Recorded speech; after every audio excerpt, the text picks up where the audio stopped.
feeling mo kapag napapag-usapan yung laki? Dakila ka raw, kasi yun. like sa alam mo lang sa bench, ikaw yung may pinaka-significant doon. However, kasi, medyo may chemical. Wala, for me, I try not to think about it because wala naman yun sa control ko rin, things like that. Nasa genes yan It depends on what people, like maybe some things are exaggerated there because no, I'm just a normal, I'm normal. Pero yung lahat na nakita namin yung na-bulge na yun, sa'yo lahat yun.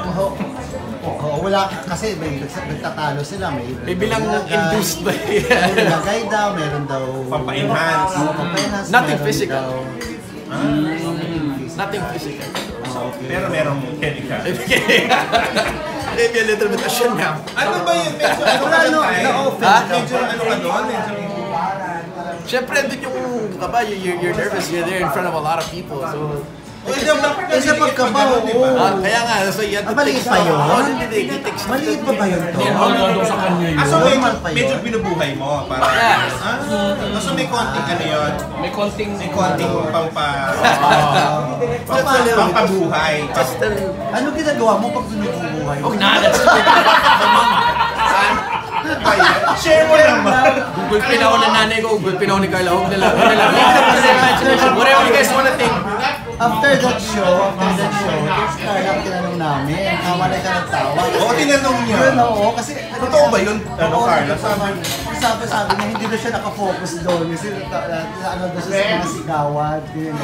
Pero honestly, na-offend ka or napaflatter? No, like I said, like my perception of who I am and other people's views of me, I can't control. So for me, I think they can coexist naman. So in this industry, in this world, we're free to think whatever we want as long as wala tayong sinasaktan iba. So as long as hindi naman nila na-apektuhan yung personal buhay, At saka you should be very proud. Ikaw yung pinaka-ano doon. Pinaka-blessed. That could be exaggerated. Like I said, like I had a little bit of help, so that might not be accurate. A friend gave me a little bit something. May ganun ba yun?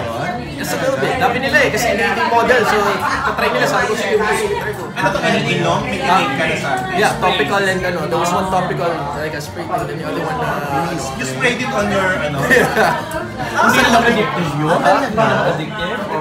No, I haven't had to. So you took something, tapos may in-spray ka pa. No, it was like half of something, I don't even know what it was. Pero Gaano katagal yung visa? the whole day, it was crazy. The whole day? Yeah, pero it wasn't aggressive. No, it wasn't, I don't think so, it wasn't. Ikaw na nakaisip niyan to, I didn't know, sila. Sabi nila, ginagawa daw nila talaga for mga fans. Hindi lang umeffect sa kanila, hindi na I don't know. Hindi lang significant ang effect. Yes! Oo! Hindi kasi sa'yo, dinagdagan mo pa kasi. Diba? Dinagdagan mo pa kasi. Kaya actually kahit wala nang gano'n, pwede na. Lalong naging prominent. Prominent! Siguro nakukompare mo naman siguro yung Tom sa iba, di ba? Mas lamang ka naman talaga doon. Kung baka ako si Carla pagdating doon, I don't wanna... Sabi ni Carla, ayaw niya raw tignan. Ayaw daw yung tingnan. Nakatakot ba? Oo. Ayaw, nahihiya daw siya. Kahit nandun sila Pops, so mini-makeup pa na ako. I just had to, makeup artist, inaangat, inaangat sa may sita part. So, ayoko nilang tingnan. So, siguro nakakakiliti na. I just have to, focus ka na sa these are professionals. I just have to, Mini-makeup ka pala, ano na siya? Buhay na siya. Oh my God. Hindi ang buhay, it's just, little bit. Half away. Half away. Half pa lang yun. Sorry na, tama na, papatay na ako ng... Kung policy director. Mababasok ko yung mami. Hindi naman. Baka yung high blood niyo, Sabi ko sa Pero Tom, kasi sabi ko. sorry. Tutugogi, kilala mo si mami. Sorry, may pictures pa nga ako nila. Pero nakita ko. Napag-usapan lang. Sabi mo.